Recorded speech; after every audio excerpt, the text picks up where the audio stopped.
Welcome pet parents to another episode of the Renee Machel Show. On today's show, we are going to be talking about cooking for your pets and what not to feed them.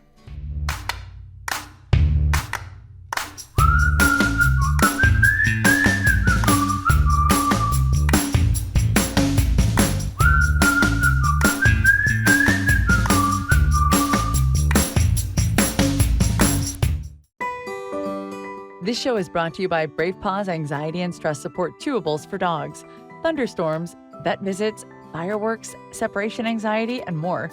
Every day can be a Brave Paws day. Check out mybravepaws.com.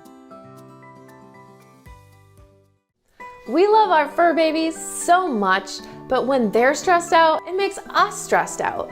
Some dogs hate loud noises like thunderstorms and fireworks, and sometimes they just don't want to be left home alone. To help keep them calm in moments of stress, use Brave Paws Anxiety and Stress Support Chewables for Dogs. These plant-based chewables promote calm behavior with natural ingredients that have been clinically studied. Did I mention they're fast-acting and non-drowsy?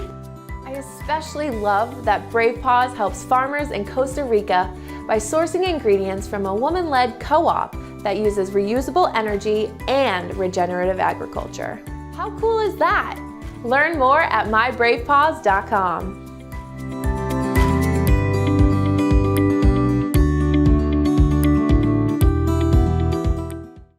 So cooking for your pets is a really great way to enrich their diet and their mental stimulation.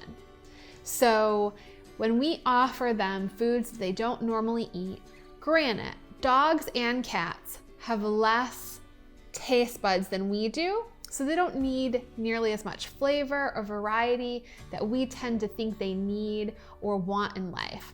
But the different textures and different flavors can really be helpful.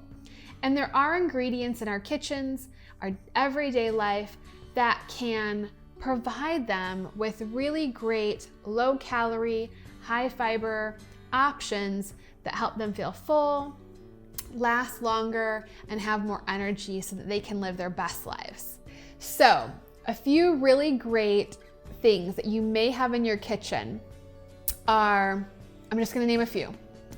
Green beans. Animals love green beans. They are higher in fiber. You can have lower in sodium green beans, but because they're so low in calories, they're a really great nutritious snack for pets. Something you don't want to feed your animals would be grapes. Grapes are not good for dogs and cats to eat, nor are raisins. Raisins and grapes both react the same and can cause kidney failure in dogs and cats. Another food that animals love to eat is peanut butter. I would say dogs mostly, but my cat likes to eat peanut butter too. Smaller amounts, but she does like it. Now, one thing to be really careful of when you're offering your pet peanut butter is to ensure that it does not have xylitol as an ingredient. You have to look at the label because xylitol is an artificial sweetener. This can cause seizures in animals. Other things that have xylitol are gum and toothpaste. So if you keep those things in your purse, make sure your purse isn't on the floor to where your pet can get into it. But also, as I mentioned, if you're offering peanut butter to your pets, make sure that it's xylitol free. Another really great idea for animals to entice them to eat or to liven up their meals is to make your own broth.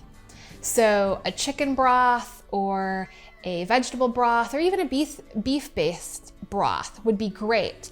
But the key is that when you're cooking at home, you can, again, limit the ingredients so that you know what's going into your dog or your cat is limited to only that ingredient. When you buy a box of broth at the store, they're often flavored with sodium and other ingredients like onions, garlic, pepper. But the thing is, pets aren't supposed to eat onions and garlic. It can actually impact their blood cells. And so when you're offering your pet a homemade broth diet, I recommend just using the chicken, the meat itself, or maybe the bones with some boiled water, slowly simmered over time, and that'll add some nice, rich, robust flavor to their diets. But again, hold off on the spices. That's just for you. One last tip for that broth. If you have Kongs at home, the Kong feeders, it's a really great way. What you do is you take that Kong, flip it upside down, put a little piece of peanut butter on the bottom, xylitol free, and then you pour your broth into the Kong, put it into a container and put it in the freezer, and that'll make your pet a really nice cold treat for a hot day. Thanks for joining me for another episode of the Renee Machel Show. I truly hope these tips have inspired you and your pet to live a more enriched life.